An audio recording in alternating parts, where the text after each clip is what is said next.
Hey there, folks. Welcome to our cozy nook of tales and adventures. Today, like every episode, we're unlocking the doors of imagination to explore new worlds, meet fascinating characters, and experience unique emotions. I promise to take you on an unforgettable journey through the power of words. So, get comfy, grab your favorite drink, snuggle into that perfect spot, and get ready to lose yourself in a new story. Leave the outside world behind for a while and dive with me into the depths of storytelling. If you enjoy our content and want to support the channel, consider hitting that subscribe button and giving the video a thumbs up. Now, without further ado, let's dive into today's story. The winter twilight descended early over Hogsmeade, bringing with it an unnatural chill that crept through the ancient stones of Hogwarts Castle. Professor Cordelia Silverstone stood at her office window, her weathered hands clasped tightly behind her back as she watched the gathering darkness. The temperature had dropped sharply over the past week, and the customary warmth of the castle seemed to be fighting a losing battle against an insidious cold that went beyond mere weather. She knew this cold, had felt it before, 30 years ago, when she was barely older than her current students. The memory still haunted her dreams, the sight of dozens of dementors swarming like a terrible dark tide, their rattling breaths freezing the very air, and the screams. So many screams. A soft knock at her door interrupted her reverie. "Enter," she called, turning to face the arrival. Headmistress McGonagall stepped into the office, her face grave in the flickering candlelight. "They're gathering again, aren't they?" McGonagall asked, though it wasn't really a question. Just like before, Cordelia nodded slowly, but different this time, more organized. "Someone's controlling them." She moved to her desk, pulling out an ancient tome bound in midnight blue leather. "We need to revive the circle." McGonagall's eyes widened. "The circle of Patronus? That hasn't been attempted since the night of 1,000 Dementors." "I know." Cordelia's fingers traced the silver runes embossed on the book's cover. "I was there. I saw what it could do. And now we need it again." Over the next few days, Cordelia carefully selected her candidates. 7 students, 1 for each point of the circle. Each chosen not just for their magical ability, but for something deeper, a quality of spirit that the ancient magic required. From Gryffindor, twins Marcus and Marina Thornhart, whose synchronized spellcasting had already become legendary within the school. From Ravenclaw, Elliot Shen, whose analytical mind was matched only by his unwavering determination. From Hufflepuff, Sarah Macmillan, whose empathy ran so deep it was practically magic itself, and Oliver Brooks, whose quiet strength had held his house together through countless crises. And from Slytherin, Diana Blackwood, whose fierce ambition was tempered by an even fiercer loyalty, and Callum Nightshade, whose troubled past had given him an unique understanding of darkness and light. The training began in the Room of Requirement, which had transformed itself into a vast circular chamber with ancient runes carved into its stone floor. 7 pedestals formed a perfect circle, each marked with symbols that seemed to shift and change in the torchlight. The circle of Patronus, Cordelia explained to her chosen 7, is not merely 7 Patronus charms cast simultaneously. It is an ancient magic that weaves individual light into something greater, a shield of pure joy and protection that can ward off even the most powerful dark forces. The students practiced for weeks, learning to synchronize their spells, to feel the flow of magic between them. Each failure brought frustration, but also determination. Each small success brought them closer together, breaking down the age-old barriers between houses. Meanwhile, the signs grew worse. Dementors were spotted with increasing frequency around Hogsmeade. Students reported nightmares of increasing intensity. And then came the disappearances, 3 villagers gone without a trace. It was during one particularly grueling practice session that Cordelia finally recognized the familiar magical signature in the growing darkness. "Thaddeus," she whispered, her heart heavy with understanding. "Oh, what have you done?" Thaddeus Drake had been one of her most promising students 15 years ago. Brilliant but troubled, obsessed with finding a way to overcome death itself. He had disappeared after graduation, and now she knew why. He had found a way to control Dementors, to harness their ability to drain life and happiness. But the price of such control would have been terrible, a piece of his own soul, freely given to the darkness. The attack came on the winter solstice, the longest night of the year. The temperature plummeted to impossible levels, and the stars themselves seemed to dim as hundreds of Dementors descended upon Hogwarts.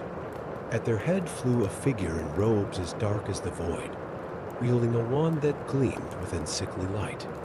"My dear Professor," Thaddeus's voice carried across the grounds, changed but still recognizable. "I've come to share what I've learned about immortality, about transcending death itself." Cordelia stood at the center of the courtyard, her chosen 7 arranged in their positions around her. "You haven't transcended death, Thaddeus," she called back.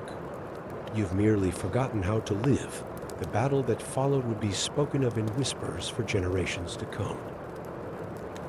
The Dementors attacked in waves, their soul-chilling presence testing the limits of every defensive spell. The other professors and older students maintained shield charms around the castle, protecting the younger students within. But it was the circle that turned the tide. As the 7 students raised their wands, their Patronuses emerged. The Thornheart twins matching wolves, Elliot's eagle, Sarah's badger, Oliver's bear, Diana's leopard, and Callum's phoenix. But instead of charging forward, the Silver Guardians began to orbit their casters, gaining speed until they formed a ring of pure light. Cordelia raised her own wand, her silver owl joining the circle, and began the ancient incantation. The runes at their feet blazed to life, and the spinning light rose higher and higher, forming a dome of pure radiance over the castle grounds. Thaddeus screamed in rage and fear as his control over the Dementors began to slip. The dark creatures recoiled from the light, their rattling breaths turning to shrieks. The dome pulsed once, twice, and on the 3rd pulse released a wave of pure Patronus energy that swept across the grounds like a tsunami of light. The Dementors scattered, fleeing into the night sky. Thaddeus tried to maintain his position, but the light seemed to burn away the darkness that had consumed him. As the radiance touched him, his eyes cleared for the first time in years, and tears began to fall from them. "I remember," he whispered, sinking to his knees. "I remember what it was to feel joy." The circle maintained its light until dawn broke over the horizon, ensuring no Dementor remained within miles of Hogwarts. When finally they lowered their wands, the 7 students swayed with exhaustion, but remained standing, supported by their unity and their triumph. In the days that followed, as Thaddeus began the long journey back from darkness under the care of the healers at Street, Mungo's Cordelia reflected on the true power of the circle. It wasn't just the strength of the combined Patronuses, but the bonds forged between the casters' bonds that transcended house rivalries and personal differences. The Circle of Patronus was reinstated as a permanent defensive measure at Hogwarts, with new students trained each year to maintain its legacy. The original 7 became legends in their own right, but more importantly, they remained friends long after their school days ended, their Patronuses forever linked by the night. They held back the darkness together. And in her office, Cordelia added her own account to the Midnight Blue Book, ensuring that future generations would know not just the spell mechanics of the circle, but its heart, that the strongest magic comes not from power, but from unity, and that true light can always find its way through the darkest night. Story 2. The ancient stones beneath Hogwarts whispered secrets that had slumbered for centuries. Professor Morgana Ravenscroft's wand cast a soft blue light across the newly discovered chamber, illuminating runes that seemed to pulse with their own inner radiance. Her team of magical archaeologists stood in reverent silence, their breath visible in the cool underground air. "These markings," she murmured, her fingers hovering inches from the stone wall, were older than the castle itself. The runes were unlike any she had encountered in her 20 years of magical archaeology, more fluid than ancient Norse, more angular than early Celtic. They seemed to shift slightly when viewed from different angles, as if refusing to be pinned down by any single interpretation. Behind her, Edwin Blackwood, her most experienced researcher, carefully documented each symbol with his enchanted quill. "Professor," he called out, his voice tight with excitement, "these sequences, they're not just decorative. They form a complete ritual circle."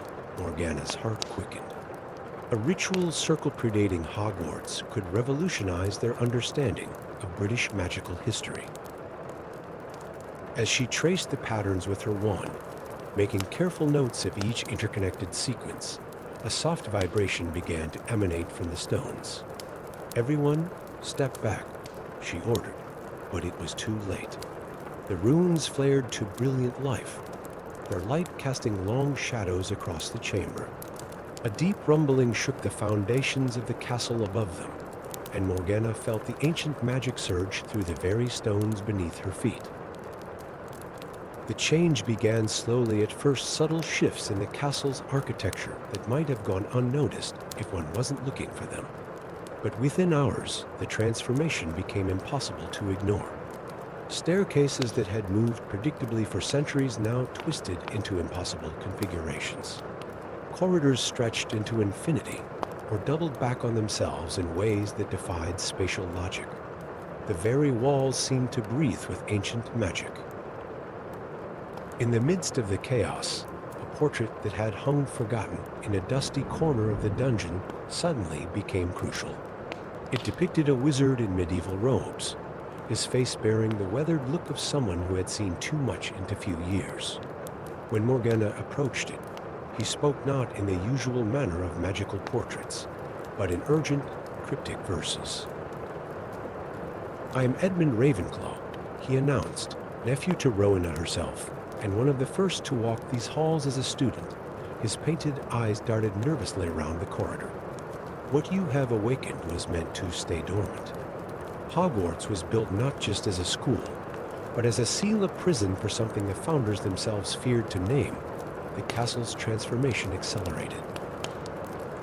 Students and staff found themselves trapped in shifting sections of the castle, separated from each other by walls that hadn't existed moments before. The ghosts, usually bound by the same physical constraints as the living within Hogwarts walls, now passed through in agitation, their usually pearly forms tinged with an unusual golden light. Morgana gathered an unlikely team, the ancient portrait of Edmund, who knew secrets of the castle's original construction, nearly headless Nick, who could traverse the new architectural impossibilities, and 3 other ghosts who claimed to remember the castle's earliest days. Together, they began to unravel the mystery of what lay beneath Hogwarts. Through Edmund's guidance and the ghosts' reconnaissance, they learned that the ritual circle was part of an ancient containment spell. Before Hogwarts existed, the location had been a nexus of raw magical power, a tear in the fabric of reality where the boundaries between dimensions grew thin. The founders hadn't chosen the location randomly. They had built Hogwarts here specifically to contain and channel that power, using it to enhance the castle's magic while keeping something else at bay. The runes were meant to be read in sequence, Edmund explained, watching as Morgana transcribed his words. Each set reinforces the barriers between our world and what lies beyond. By disrupting them, you've begun to unravel the Founder's work.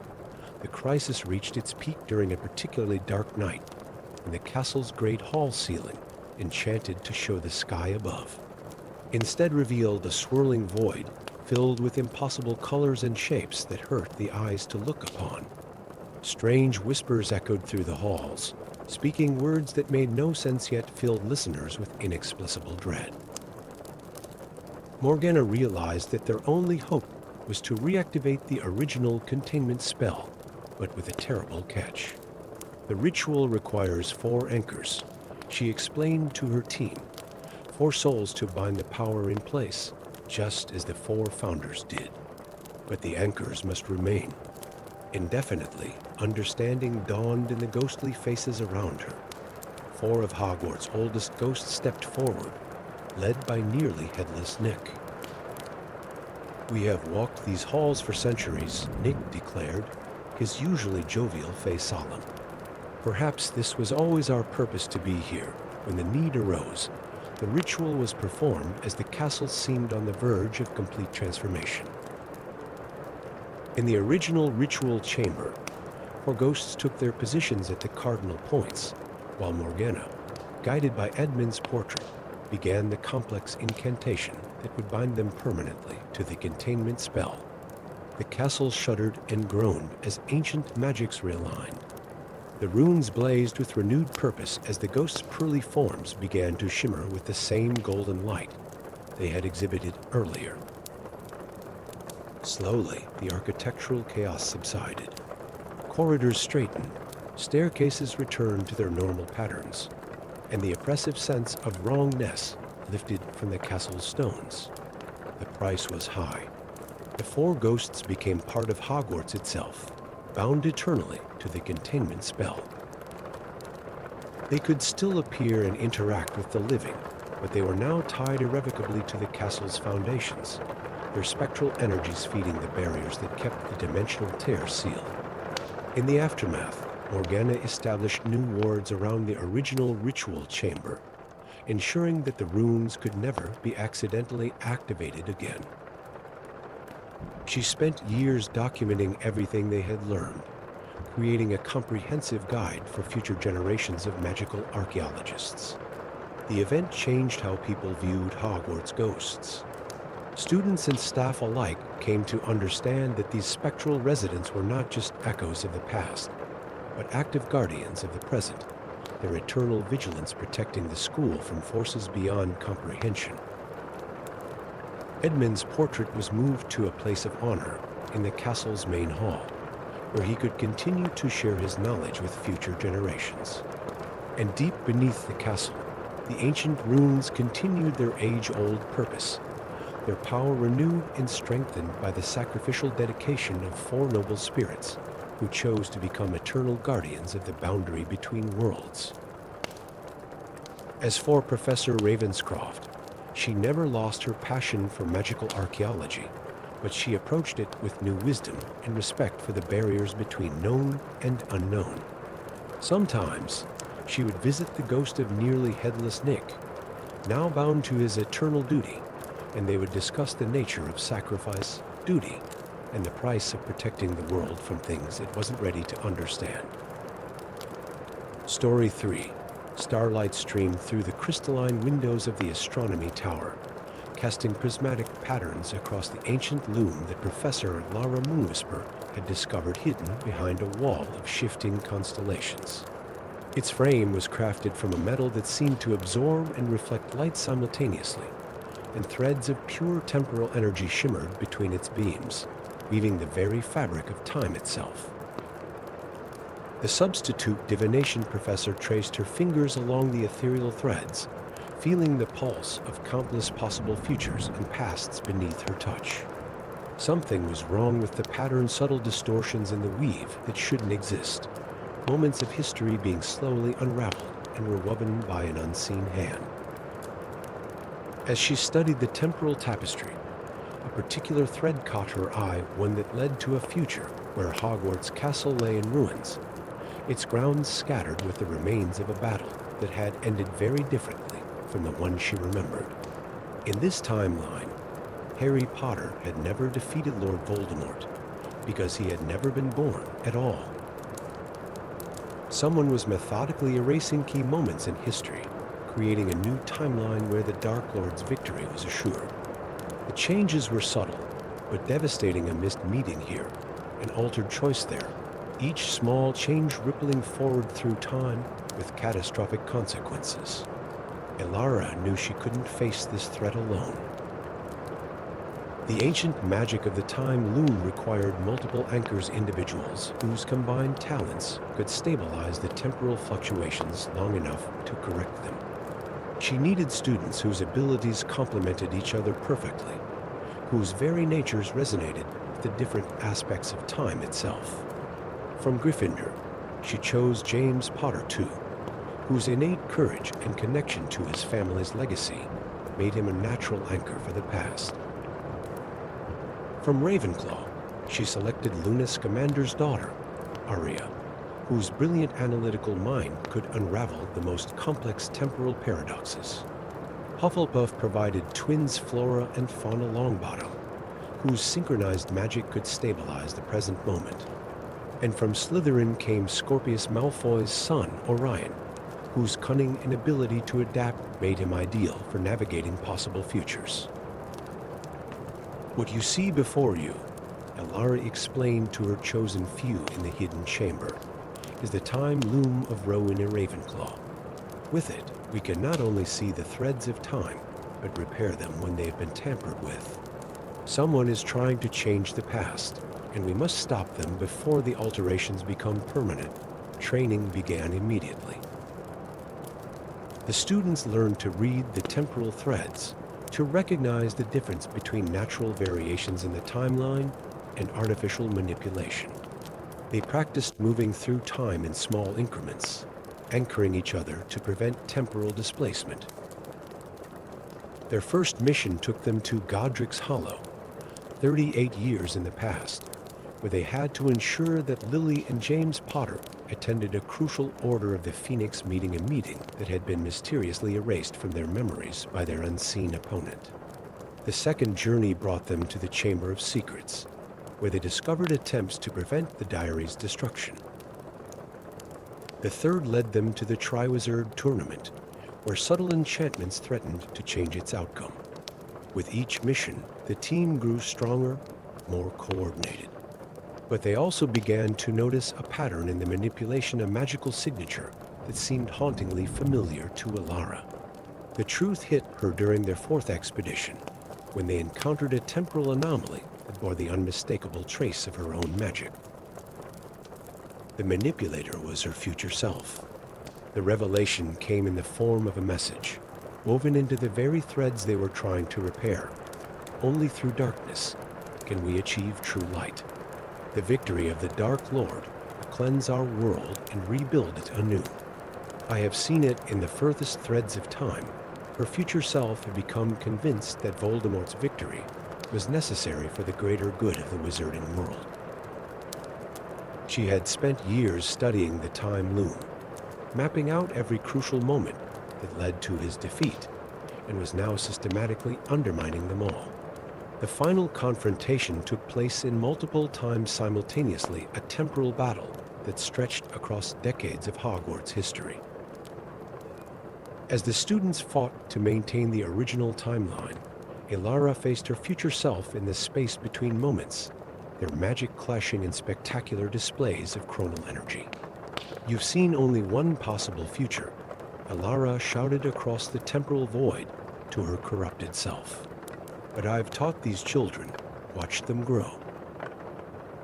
The world they're building is worth preserving." The battle culminated at the very moment of Voldemort's defeat, where past, present, and future seemed to converge. The students, each stationed at different points in time, combined their magic through the time loom. James anchored them to the truth of the past. Arya calculated the precise moments of intervention. The Longbottom twins maintained their temporal stability, and Orion adapted their strategy as the timelines shifted and changed. In the end, it was not grand magic that won the day, but the simple truth that the future is built on hope, not fear. The corrupted future Alara, confronted with the united strength and determination of the students, finally saw the error in her calculations. The timeline snapped back into place, the alterations unraveling like loose threads from a tapestry. As the temporal disturbances settled, the team made one final journey to ensure that the time loom itself would be better protected. They wove new enchantments into its very structure, ensuring that it could only be used by those working in concert, never by a single witch or wizard acting alone. The students returned to their present changed by their experience, bearing memories of events that now would never happen. They remained close, bonded by their shared secret and their responsibility as guardians of time. Alara continued teaching divination, but she now approached prophecy and prediction with new wisdom. The future, she taught her students, is not a single thread, but a tapestry of possibilities, woven from the choices we make and the hopes we share. The time loom remained hidden in its tower room, its threads glinting in the starlight. And if one looked closely enough at the temporal tapestry it displayed, they might see 5 figures moving through its weave, 4 students and their professor, forever watching over the delicate fabric of time, ensuring that hope would always triumph over fear, and that the light would always find a way to shine through the darkness. Story 4. Deep within the forbidden forest, where ancient trees wove their branches into impenetrable canopies and magic seeped from the very earth, Professor Thaddeus Grimweather's cottage stood as a testament to solitude. Moss-covered stones formed walls that seemed to grow from the forest floor itself, while tendrils of magical herbs climbed trellises made from dragon heartstring and phoenix feather. For 30 years, he had lived here, teaching care of magical creatures at Hogwarts while guarding a secret as old as wizardkind itself. He was a dragomancer, one of the last practitioners of an ancient art that allowed him to communicate with and bond with dragons.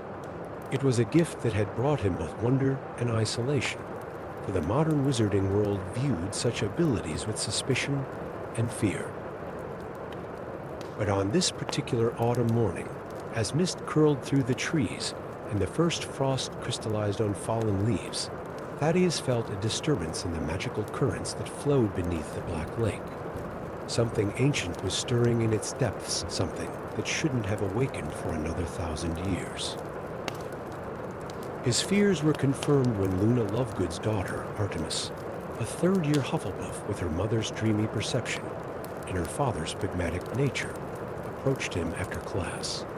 "Professor," she said, her silver eyes wide with concern, "the Thestrals are refusing to enter the western part of the forest.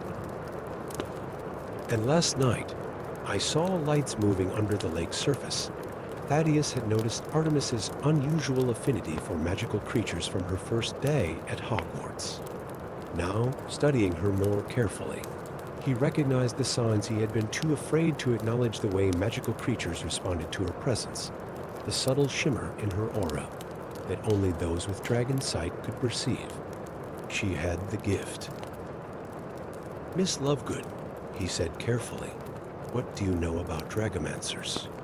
The ancient prophecy echoed in his mind as he spoke.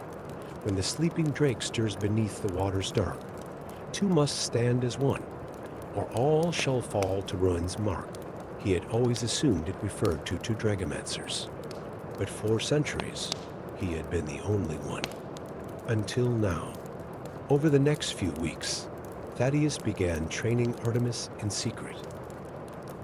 He taught her the ancient language of dragons, showed her how to perceive the currents of magical energy that dragons used to navigate, and helped her understand the responsibility that came with such power. Dragons aren't just creatures of fire and fury, he explained as they stood at the edge of the Black Lake one evening. They're guardians of the old magic, keepers of powers that wizardkind has largely forgotten. And somewhere deep beneath these waters sleeps Mordred's dragon, the great worm that the ancient wizard bound in magical slumber to prevent it from destroying Britain in his final battle. Artemis proved to be an exceptionally quick study, her natural affinity for magical creatures amplifying her dragomancer abilities. But time was running out. The signs of the dragon's awakening grew stronger, the lake's waters warming despite the winter chill, magical creatures fleeing the area, and strange dreams plaguing the students of Hogwarts. Their fears were realized when they discovered the truth behind the dragon's premature awakening. A group of dark wizards, calling themselves the Servants of the Serpent Lord, had discovered the location of Mordred's dragon. They planned to awaken and control it, using its power to reshape the wizarding world according to their vision. The cult's leader, a former unspeakable named Corvus Blackthorn, had spent years studying forbidden magic to find a way to bind the ancient dragon to his will. What he didn't understand was that such creatures could never truly be controlled. They could only be reasoned with, their cooperation earned through mutual respect and understanding. As the winter solstice approached, the moment when the magical barriers holding the dragon in slumber would be weakest, Thaddeus and Artemis prepared for the confrontation they knew was coming. They spent long hours practicing the ancient rituals of dragon binding, not to control, but to communicate and connect. The night of the solstice arrived with an unnatural stillness. The lake's surface was like black glass, reflecting a sky devoid of stars. Thaddeus and Artemis stood at the water's edge, while in the distance, they could see the robed figures of the servants beginning their dark ritual. The water began to bubble and churn as the competing magics, the cult's dark spells, and the dragomancer's ancient calling reached into the depths. The surface of the lake exploded upward as an enormous form burst forth, scales black as night and eyes that burned with ancient intelligence. Mordred's dragon had awakened. Blackthorn began his binding spell, dark energy crackling around the creature. But Thaddeus and Artemis joined hands and began to sing in the ancient dragon tongue, their voices weaving together in harmonies that hadn't been heard in centuries. The dragon's consciousness touched their minds, ancient, powerful, and filled with memories of an age when dragons and wizards worked together as equals. Through their combined abilities, Thaddeus and Artemis showed the dragon what the world had become, the balance that had been achieved, and what would be lost if it gave into its ancient rage. The great worm understood. Instead of unleashing its fury upon the modern world, it turned its power against the servants of the Serpent Lord. Blackthorn's binding spell shattered, and the cult members fled in terror as dragon fire lit up the night sky. In the aftermath, as the dragon settled onto the shore, Thaddeus and Artemis worked together to forge a new pact. The dragon would return to its slumber, but not as a prisoner this time. It would become a guardian of Hogwarts, its power helping to maintain the ancient wards that protected the school, its wisdom accessible to future generations of dragomancers. As the great creature slipped beneath the waters once more, Thaddeus looked at his young apprentice with pride. The age of dragomancers wasn't ending, it was being reborn. In the years that followed, they would discover more young wizards and witches with the gift, establishing a new order dedicated to maintaining the ancient bond between dragons and wizard kind. The cottage in the Forbidden Forest was expanded, becoming a sanctuary where students could learn about dragons and their magic. Artemis eventually became its head instructor, while Thaddeus continued his work at Hogwarts, no longer burdened by solitude and secrecy. And sometimes on quiet nights when the moon was full, visitors to the Black Lake would see lights moving in its depths and hear what sounded like singing the ancient songs of dragomancers, keeping their vigil over a creature that had chosen to be a guardian rather than a destroyer, reminding all who could hear that the most powerful magic comes not from control, but from understanding. Story 5. The night Hogwarts began to disappear. The moon hung like a silver pendant against the velvet darkness, its light dimmed by the encroaching shadow of an eclipse. Lyra Lovegood stood at the highest window of the Astronomy Tower, her silver-white hair catching the fading moonlight as she traced the ghostly threads that only she could see, the strings of fate that connected all things, glowing like strands of starlight in the darkness. Something was wrong. The threads were trembling, vibrating with an ancient magic that made her teeth ache and her vision blur. As the eclipse reached its zenith, Lyra watched in horror as the North Tower simply vanished. In its place stood something both more and less than real, a spectral version of itself, composed of moonlight and memory, its stones transparent as glass, but somehow more solid than reality itself. Beautiful, isn't it? The voice behind her carried the weight of secrets. Corvus Black emerged from the shadows like he'd been born from them, his dark robes making him nearly invisible against the night sky. Only his eyes caught the light, sharp, intelligent, and filled with an understanding that made Lyra's breath catch. "You knew this would happen," she accused, but there was no anger in her voice, only wonder and a trace of fear. The threads connecting Corvus to the castle were different from any she'd ever seen before. They pulsed with a rhythm that reminded her of a heartbeat. "I discovered something in the restricted section," Corvus said, moving to stand beside her at the window. "A memory preserved in a vessel, unlike any I've encountered before. It showed me the truth about Hogwarts." He pulled something from his robes, a small crystal vial filled with what looked like liquid starlight. "The castle wasn't built, Lyra. It was dreamed into existence, as if in response to his words. Another tower transformed, its solid stones dissolving into ethereal light. The change rippled across the castle like water, leaving behind sections that existed somewhere between reality and dream." In the courtyard below, students gathered, pointing and whispering as their beloved school slowly transformed before their eyes. The founders were more than just powerful wizards and witches. Corvus continued, his voice taking on the cadence of an ancient tale. They were dreamweavers, practitioners of a magic so old it predates wands and spells. They didn't construct Hogwarts with stone and mortar. They dreamed it, thread by thread, tower by tower, until their shared vision took physical form. Lyra watched as new threads began to form, connecting students to the castle in ways she'd never seen before. A first-year Hufflepuff raised her hands in surprise as plants sprouted from her fingertips, growing and blooming in seconds. Nearby, a Ravenclaw prefect found himself speaking in riddles that solved themselves, his words taking visible form in the air before him.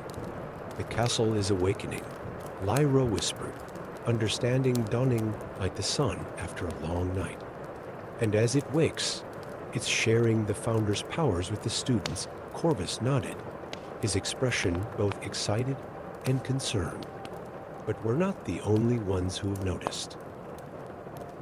Look," he pointed to a group of cloaked figures gathering at the edge of the forbidden forest. Even from this distance, Lyra could see the threads connecting them to the castle were wrong, twisted and dark, like corrupted dreams. "The Oniromancers," Corvus explained. "A cult of dream walkers who believe they can use the castle's awakening to reshape reality itself. They've been waiting centuries for this moment, as if summoned by his words. A wave of dark magic pulls from the forest. The ethereal towers shimmered, their translucent forms momentarily taking on nightmarish aspects. Students screamed as their new abilities went haywire. Plants turned to thorns, riddles became curses. "We have to do something," Lyra said, her hand finding Corvus's in the darkness. The moment their fingers touched, the threads connecting them to the castle blazed with new light. Understanding passed between them without words. They were meant to guide this transformation, to ensure the castle's awakening didn't become a nightmare. Over the next few weeks, as more of Hogwarts shifted between reality and dream, Lyra and Corvus worked tirelessly to understand and protect the awakening castle. They discovered that the founders had left signs everywhere hidden in paintings that now spoke in their original for's voices, written in books whose words rearranged themselves to reveal new truths, even woven into the very threads that Lyra could see. The Oniromancers grew bolder, sending dream constructs to infiltrate the castle at night. Lyra learned to use her ability to see the threads of fate to identify these intrusions, while Corvus developed his talent for transforming memories into tangible magic, creating barriers that even dreams couldn't penetrate. Students began to adapt to their new reality. The castle's transforming nature became a source of wonder rather than fear.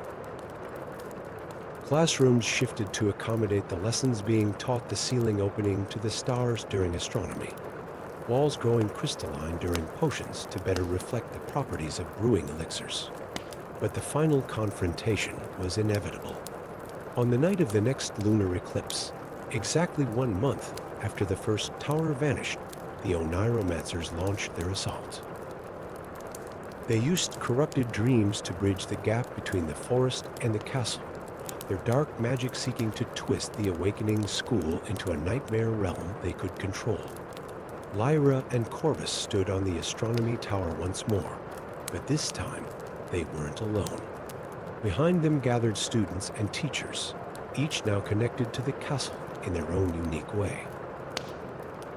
As the eclipse reached its peak, Lyra could see all the threads of fate converging on this moment. The castle isn't just awakening, she realized, watching as the remaining solid sections of Hogwarts began to shift. It's evolving. The founders didn't just dream it into existence, they dreamed it alive, gave it the ability to grow and change with each new generation of students. Corvus raised the crystal vial, now glowing with the combined memories of thousands of students' experiences at Hogwarts. Then let's show it what it can become. Together, they released the memories into the night air. The liquid starlight spread like a constellation coming to life, each drop a different dream of what Hogwarts meant to those who called it home.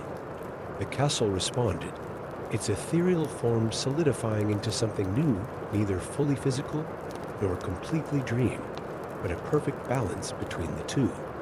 The Oniromancers' corrupted dreams shattered against this new reality, their dark magic dissolving like shadows at dawn. The castle had made its choice, accepting the natural evolution of its awakening, rather than being forced into a nightmare. As the eclipse ended and moonlight returned to the world, Hogwarts stood transformed. Its towers still shifted between stone and starlight, but now with purpose and grace. Classrooms continued to adapt to their lessons. Staircases anticipated where students needed to go, and the very walls hummed with the combined dreams of countless generations of witches and wizards. Lyra and Corvus remained at the window long after the others had left, watching the threads of fate settle into new patterns. "What happens now?" Corvus asked, his voice quiet in the pre-dawn light. Lyra smiled, seeing the countless possibilities stretching out before them like silver threads in the darkness. "Now we learn to dream with our eyes open and in the heart of the awakened castle, where magic and dreams had become one. A new chapter in the history of Hogwarts began, one where the boundaries between reality and imagination were as fluid as the staircases that shifted overhead, and where each new generation would add their own dreams to the ever-evolving tapestry of magical education." Story 6.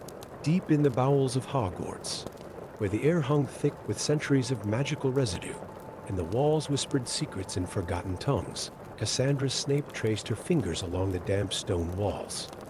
The torches cast dancing shadows that seemed to move with purpose, as if trying to guide her deeper into the labyrinth of ancient corridors that lay far beneath the familiar dungeons where her ancestor once taught.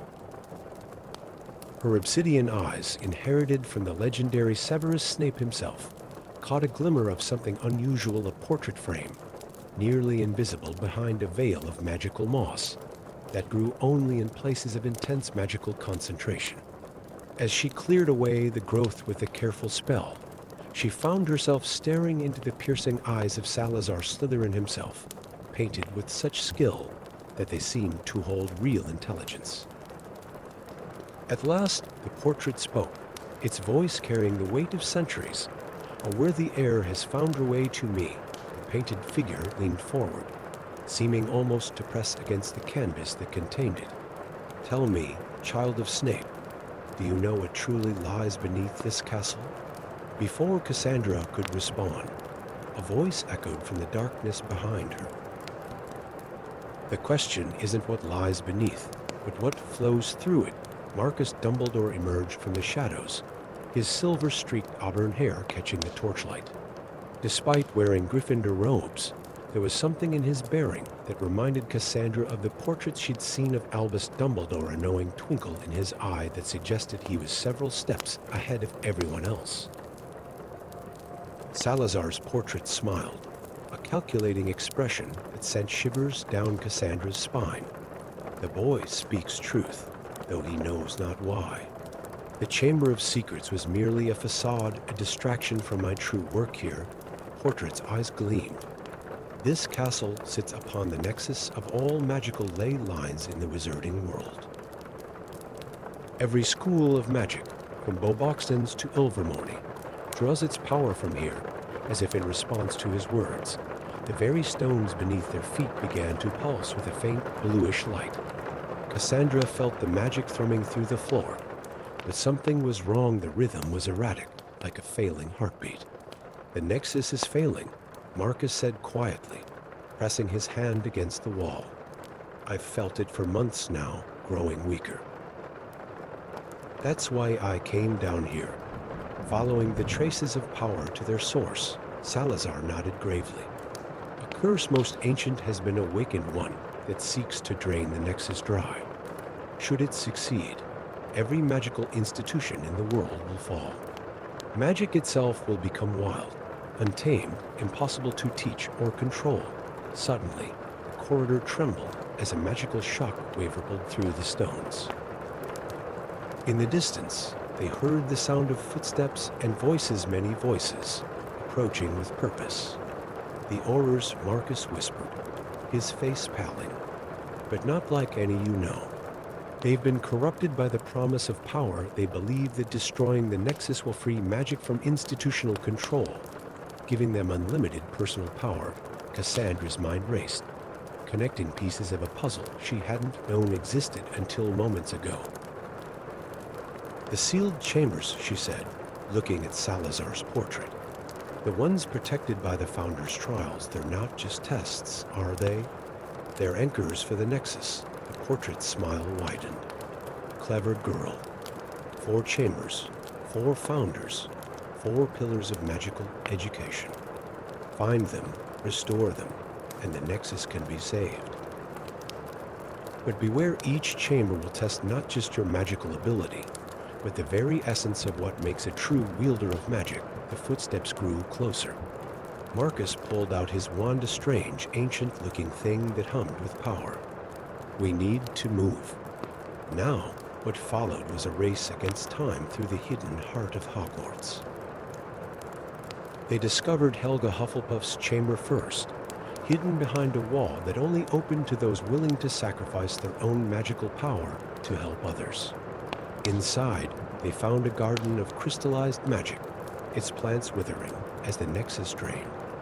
Ravenclaw's chamber lay within a maze that rearranged itself based on the Seeker's thoughts, requiring them to literally think their way through its twisting corridors. At its center, they found a pool of liquid knowledge, now barely more than a puddle. Gryffindor's trial demanded they face their greatest fears made manifest, all while solving a puzzle that required both courage and wisdom. The chamber's heart contained a perpetual flame of bravery, flickering dangerously low. But it was Slytherin's final chamber that proved most challenging. Not because of its defenses, which were formidable, but because of what they found inside, a perfect reflection of themselves, showing their deepest ambitions and the prices they would pay to achieve them. The corrupted Aurors were never far behind. their dark magic leaving scorch marks on the ancient stones. Leading them was Arcturus Blackthorn, once the ministry's most celebrated auror, now twisted by his desire for unrestricted magical power. "You don't understand what you're protecting," Blackthorn called out as they raced through the corridors. "Magic should be free, wild, available to all who have the strength to claim it. These institutions, these rules, they're chains that bind our true potential." In the final confrontation, deep in the heart of the Nexus where all four chambers converged, Cassandra and Marcus stood their ground. The Nexus manifested as a swirling vortex of pure magical energy, its light dimming with each passing moment. "Your ancestor," Marcus said to Cassandra as they faced down Blackthorn and his followers. He understood the importance of institutions, of rules not as chains, but as foundations. "That's why he protected Hogwarts until his last breath," Cassandra nodded, feeling the weight of her family's legacy. "And your grandfather," she replied, "knew that the greatest magic comes not from power itself, but from how we choose to use it, together." They cast a spell that had never been cast before, one that combined the essence of all four chambers: Hufflepuff's loyalty, Ravenclaw's wisdom, Gryffindor's courage, and Slytherin's ambition. The Nexus responded, its light growing stronger, pushing back against the corruption that sought to drain it. The corrupted aurors found their dark magic turned back upon them, transformed by the Nexus into something pure and true. Blackthorn himself was the last to fall, his power breaking like a wave against the restored strength of the magical Nexus. As the dust settled and the Nexus pulsed with renewed vigor, Cassandra and Marcus stood in wondering silence, watching as the magic flowed out from the chamber to restore life and power to magical institutions across the world. "What happens now?" Cassandra asked, watching the swirling energies of the Nexus return to their natural rhythm.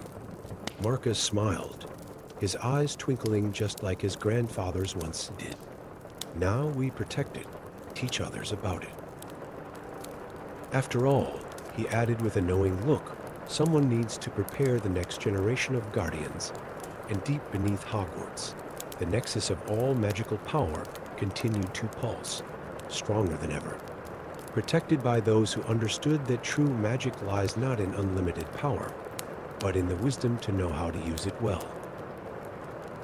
Story 7. The Forbidden Forest had always whispered secrets to those brave enough to listen. But on this moonless night, its voice carried something different, a discordant note that made the ancient trees shudder. Helena Longbottom stood at its edge, her grandmother's enchanted herbology journal clutched to her chest, watching as leaves fell out of season, each one turning to ash before touching the ground. The daughter of magical botanists and descendant of the legendary Neville Longbottom, Helena had inherited both her family's gift with plants and their unwavering courage. Tonight, that courage would be tested as never before. Following the trail of dying vegetation, she discovered what appeared to be an ancient archway formed by two intertwining trees, their bark gleaming with a silvery light that seemed to pulse like a heartbeat. As she approached, the space between the trees shimmered, and Helena found herself drawn through into a realm that shouldn't exist, a hidden valley where magic took physical form, flowing through the air like streams of liquid starlight. "You see it too, then?" The voice behind her belonged to Thanatos Riddle, a fellow student whose very presence in Hogwarts sparked whispered controversies. He stood in the shadows, his silver and green Slytherin tie barely visible in the ethereal light, the corruption spreading through the elemental paths. Before Helena could respond, a creature emerged from the undergrowth and elk, like being with branches for antlers and moss for fur. But something was wrong. Where its eyes should have been pools of natural magic, there was only swirling darkness, and the plants that grew in its footsteps were twisted versions of themselves. The last of the eldest elves have held this realm apart from years for millennia. Came a musical voice, and from the trees stepped a tall figure with silver hair and eyes like starlit pools. "I am Erendril, guardian of the green ways, and we are losing our battle against the Shadow Plague." The elven ruler explained how their realm had long been connected to Hogwarts through the ancestral tree, a magical nexus at the heart of the castle that few humans even knew existed. But now, a corruption was spreading through the elemental pathways that connected all living things, turning nature's magic dark and feral. It began in the deeper reaches. Erendril continued, gesturing to the distant mountains where storm clouds roiled with unnatural colors. Where Professor Mortimer Dread was banished 50 years ago after his failed attempt to bind elemental magic to his will. "We thought the between space would hold him forever, but he has learned to use the corruption itself as a bridge back to your world over the next few weeks." Helena and Thanatos found themselves drawn deeper into the elven realm's struggle. Helena spent countless hours with the elven naturalists, learning their ancient ways of communicating with plants and the very essence of growth itself. Her inherited talent bloomed under their tutelage, allowing her to sense the flows of natural magic and, more importantly, to feel where they had been tainted. Thanatos, meanwhile, discovered that his cursed heritage, the echo of Voldemort's power that had caused so many to shun him, gave him a unique ability to communicate with corrupted creatures. Where others saw only darkness, he could still sense the light within, could speak to the original beings trapped beneath layers of corruption. The corruption spread faster than anyone anticipated. Soon, the twisted magic began seeping through the ancestral tree into Hogwarts itself. Students reported strange phenomena, plants in the greenhouse turning to crystal then shattering, magical creatures speaking in riddles of doom, even the castle's very stones seeming to absorb shadows. Helena and Thanatos worked tirelessly with the elves to develop a solution, combining ancient elven elemental magic with modern wizarding techniques. But every small victory was met with a greater setback, as if the corruption was learning, adapting, growing stronger. The truth, when they finally discovered it, was worse than they imagined. Professor Dread hadn't just been corrupting elemental magic, he had become one with it, transforming himself into a being of pure magical entropy. Each corrupted creature and plant added to his power, feeding his transformation.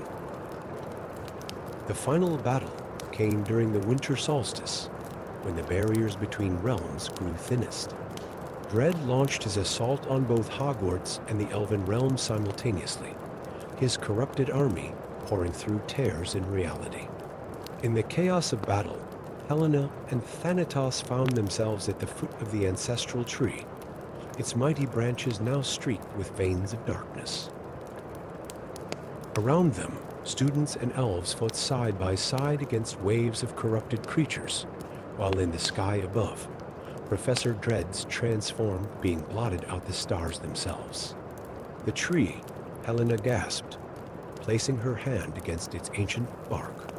It's not just a connection between our worlds, it's a pattern, a template of how magic is supposed to flow. Her eyes met Thanatos's, and understanding passed between them.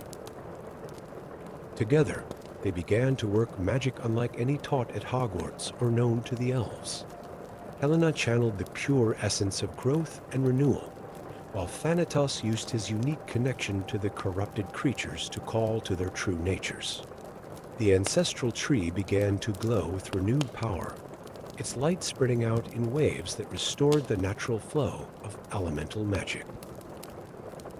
Professor Dread's form began to unravel as the corruption lost its hold, his being scattered back into the between space from which he had emerged. One by one, the corrupted creatures returned to their true forms, the darkness fleeing from their eyes like morning mist before the sun. In the aftermath, the barriers between Hogwarts and the Elven realm remained thin, a new alliance forged in the face of common danger. The elves began sharing their knowledge of elemental magic with trusted students, while Hogwarts professors helped strengthen the ancient wards that protected both realms. Helena and Thanatos found their places transformed as well.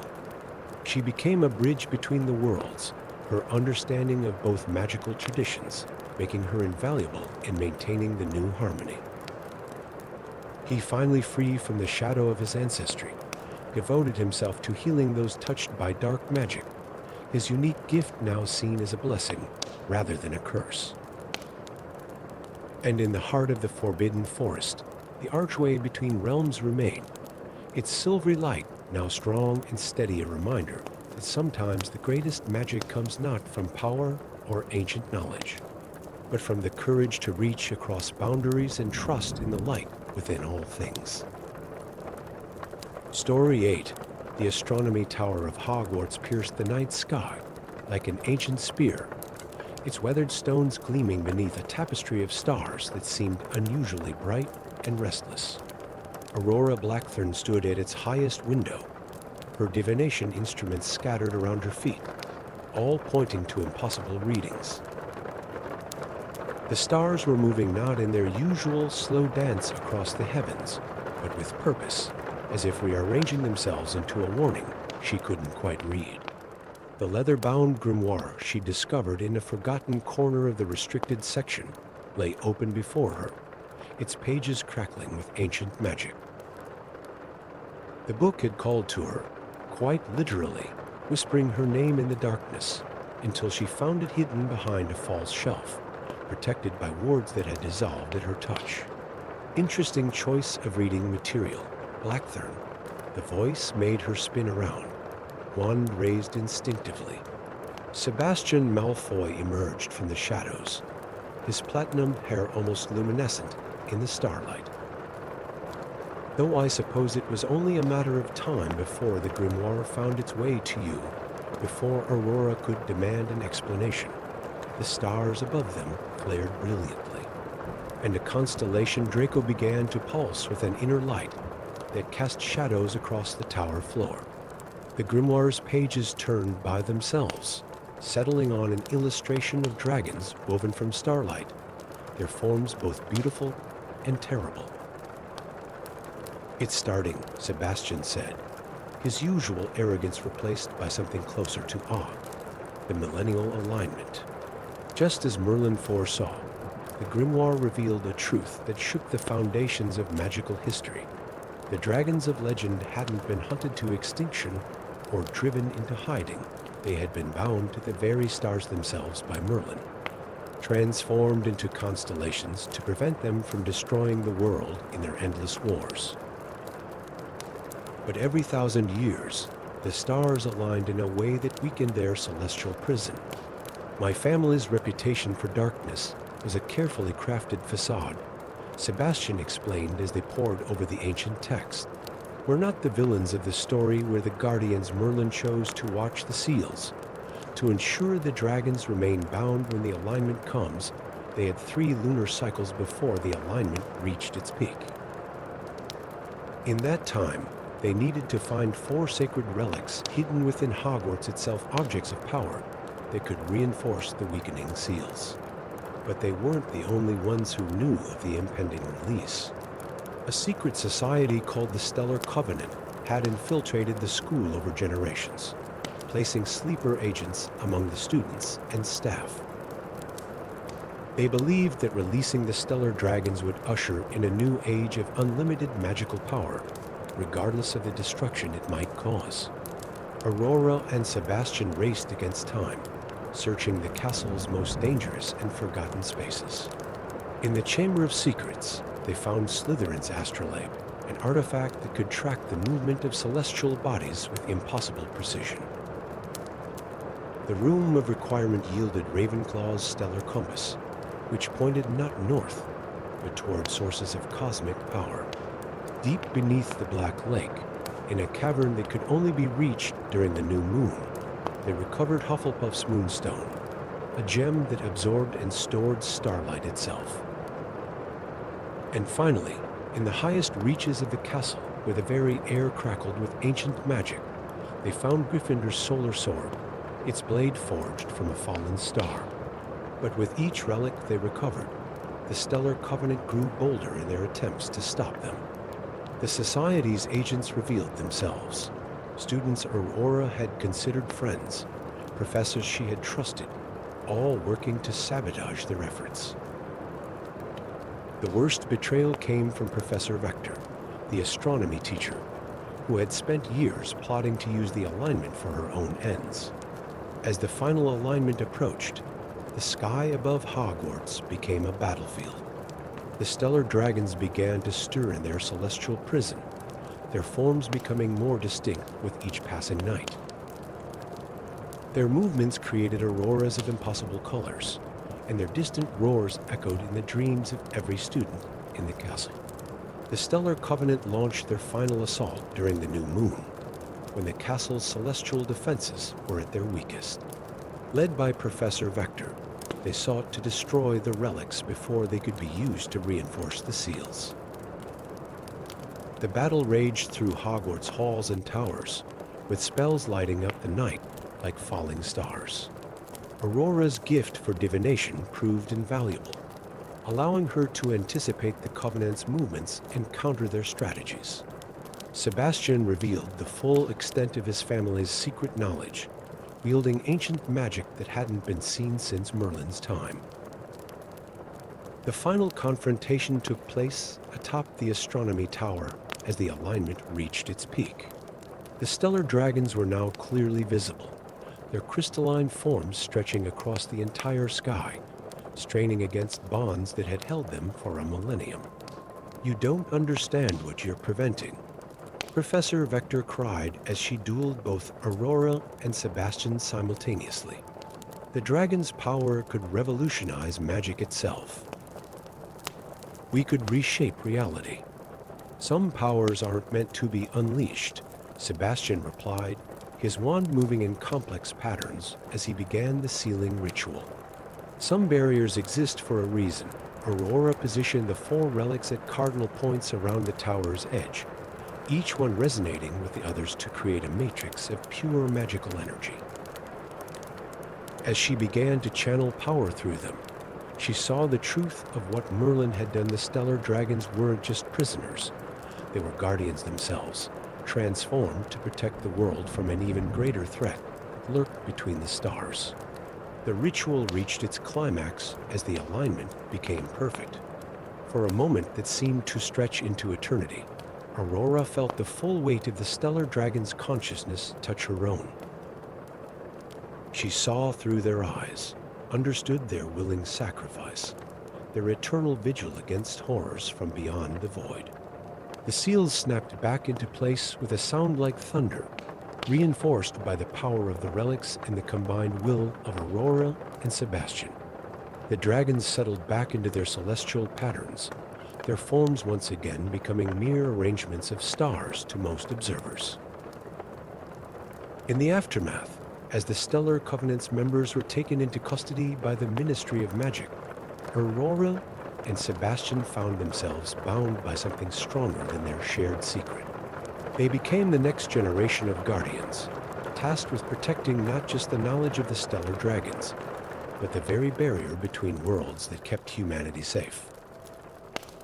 The grimoire took its place in a new hidden chamber, waiting for the next time it would be needed. And on clear nights, those who knew where to look could still see the stellar dragons shifting slightly in their cosmic dance, eternally vigilant, eternally protecting a world that had forgotten the true nature of their sacrifice. Story 9. Moonlight filtered through the stained glass windows of Hogwarts' oldest library wing, casting prismatic shadows across the ancient tomes that lined the forgotten shelves.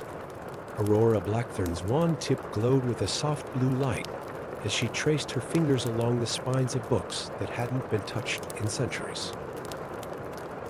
The 7th-year Ravenclaw prefect had always been drawn to the mysteries that lurked in the castle's shadowy corners, but tonight, something different pulled at her magical senses. A whisper, barely audible yet impossible to ignore, drew her deeper into the restricted section. Past the chains that bound the most dangerous books, Beyond the velvet ropes that marked the edge of the allowed research area, she found herself facing a wall that shouldn't have existed according to the architectural plans she had memorized. The stones seemed to ripple under her scrutiny, and as she raised her wand, ancient runes began to materialize, glowing with a faint silver light. Aurora's heart raced as she recognized fragments of a language that predated the founding of Hogwarts itself. Fascinating, isn't it? A voice drawled from behind her.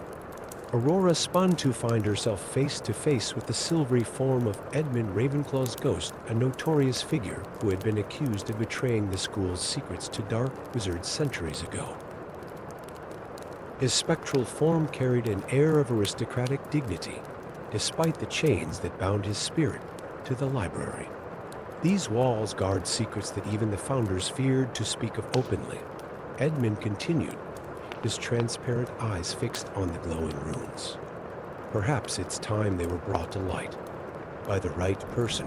Before Aurora could respond, a tremor ran through the castle. The runes flared brilliantly, and a crack appeared in the wall, revealing the edge of an ancient grimoire bound in shifting shadows. As Aurora reached for it, Edmund's warning came too late. Her fingers brushed the cover, and reality itself seemed to fracture around them. The library wall dissolved, revealing a vast chamber that existed in a space between spaces.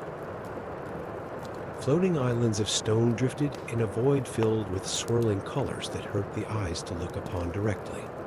And on these islands, creatures moved, beings that seemed to have escaped from the deepest nightmares of the wizarding world. The founders built Hogwarts here for a reason, Edmund explained as Aurora stared in horror and fascination. This place is a nexus, a weak point between our dimension and others. The grimoire you found is the Codex of Convergence, a guide to maintaining the barriers between worlds. Over the next few days, the strange occurrences began plaguing the castle students, disappearing only to reappear hours later with no memory of where they'd been. Stairs leading to impossible spaces, windows looking out onto alien landscapes. Aurora worked feverishly to understand the Codex's contents. Edmund, bound by ancient magic to protect the library's secrets, found himself compelled to help her, their initial suspicion of each other gradually turning to reluctant respect. They discovered that the Codex had been created by a society of ancient wizards who had dedicated themselves to maintaining the boundaries between dimensions. These barrier keepers had built the original foundation of what would become Hogwarts, creating a complex system of magical wards to contain and channel the dimensional energies. But now those wards were failing, weakened by centuries of magical battles and the gradual fading of old magics. The cracks between worlds were widening, and creatures from other dimensions were beginning to slip through. Aurora found herself gathering an unlikely group of allies, Edmund's ghost, whose knowledge of the castle's original architecture proved invaluable. Luna Lovegood's youngest daughter, Celine, a first year whose ability to see what others couldn't help them track the dimensional breaches. And Marcus Finnegan, a Gryffindor 6th year, whose talent for experimental spellwork helped them adapt the ancient barrier magics for modern use. Together, they raced against time to reinforce the failing wards. Each dimensional breach they sealed revealed new horrors and wondrous gardens where time flowed backwards, corridors that led to the same place no matter which direction you walked, rooms where the laws of magic themselves worked differently. The crisis came to a head during the winter solstice, when the barriers between dimensions were naturally at their weakest. A massive breach opened in the Great Hall during dinner, releasing creatures that seemed to be made of living shadow. As panic erupted among the students, Aurora realized that this was their chance to implement the Codex's most powerful ritual. Standing at the 5 points of a pentagram drawn in shifting runic light, Aurora, Celine, Marcus, Edmund's ghost, and the Codex itself began the ancient spell of sealing. The magic drew power from Hogwarts itself, from every stone laid with purpose, every spell cast within its walls, every memory of wonder and discovery that had accumulated over centuries. The ritual worked, but with an unexpected twist. Instead of simply repairing the barriers between dimensions, it transformed them.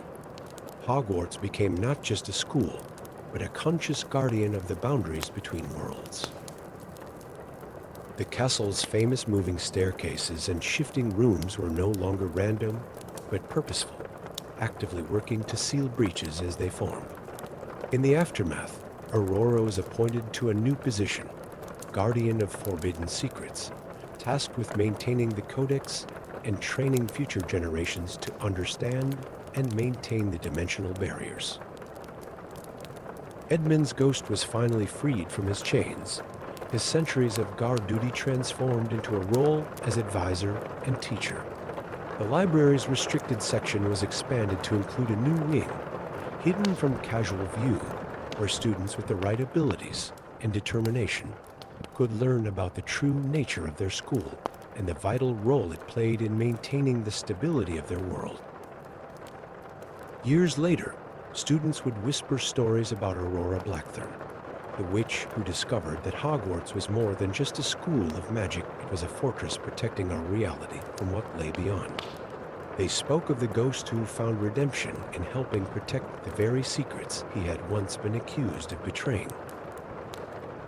And sometimes in the deepest part of night, lucky students might catch a glimpse of them both in the library's forgotten corners, the living witch and the ghostly scholar still working together to guard the boundaries between worlds.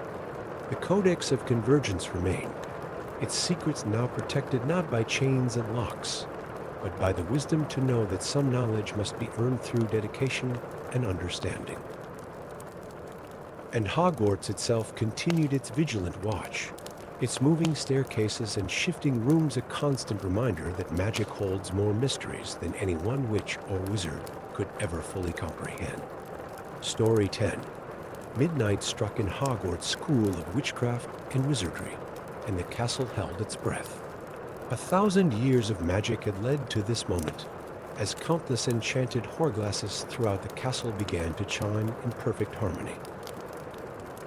In the Gryffindor common room, Orion Potter Weasley sat alone by the dying fire, turning a peculiar device over in his hands, a gift from his grandmother Hermione, delivered that morning with strict instructions to open it only when the millennial bells tolled. The device was a delicate sphere of spun glass and silver, with intricate gears that moved in impossible patterns. As the last chime faded, the sphere began to warm in his hands, its core filling with a swirling golden mist that seemed to whisper ancient secrets. "I wouldn't touch that if I were you," came a voice from the shadows. "At least, not without understanding what you're holding." A girl stepped into the firelight, her Ravenclaw robes shimmering with an otherworldly quality. "I'm Luna Stone, and that's Rowena Ravenclaw's temporal sphere, the most dangerous artifact in the history of Hogwarts." Before Orion could respond, the sphere pulsed with brilliant light, and the common room shifted. The worn leather armchairs transformed into rough-hewn wooden benches, then elegant Victorian furnishings, then sleek floating cushions of pure energy, all in the span of heartbeats.